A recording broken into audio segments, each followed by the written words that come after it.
حضور میرا سوال تھا کہ اللہ رحم کرے، لیکن اگر ورلڈ وار 3 شروع ہو جائے تو ہم احمدی وقفنوں کا رول کیا ہونا چاہیے اس میں؟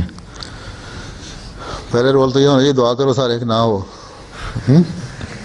اور اگر شروع ہو جائے تو ہر ایک مختلف جگہوں پہ بیٹھا ہو، مختلف جگہوں کا رول ہوگا. وقفنوں نے تو لوگوں کو یہی بتانا ہے نا کہ یہ جو آفات شروع ہوئی ہیں، یہ جنگ آئی ہے، آفت آئی ہے، حضرت مسیح علیہ السلام نے تو اس کی پہلی پیشگوئی فرما دی تھی آفتیں آنی ہیں.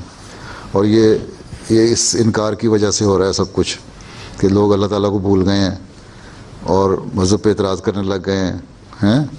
وسلم کے استہزاء کرتے ہیں، مذاق کرتے ہیں، غلط قسم کی باتیں کرتے ہیں. جو اللہ تعالیٰ نے اب بھیجا امام، اسی لیے بھیجا کہ ریفارمر بھیجا، مسیح موعود کو بھیجا کہ لوگ سیدھے راستے پہ آئیں، اس کو نہیں مانا. تو یہ آفتیں اس کی وجہ سے آ رہی ہیں. تو ان لوگوں کو اس موقع سے فائدہ اٹھا کے تبلیغ کرنی چاہیے جہاں جہاں ہمارے لوگ ہوں. اور پھر اگر کوئی ہمسائے میں تمہارے کوئی زخمی ہو جاتا ہے، کوئی بم پھٹتے ہیں، کوئی ایسی بات ہوتی ہے، تو ان کا جا کے خدمت کرو، علاج کرو، ان سے ہمدردی کرو، اور ہمدردی کر کے ان کو قریب لاؤ جو بچ جائیں لوگ. ٹھیک ہے. جی جزاک اللہ.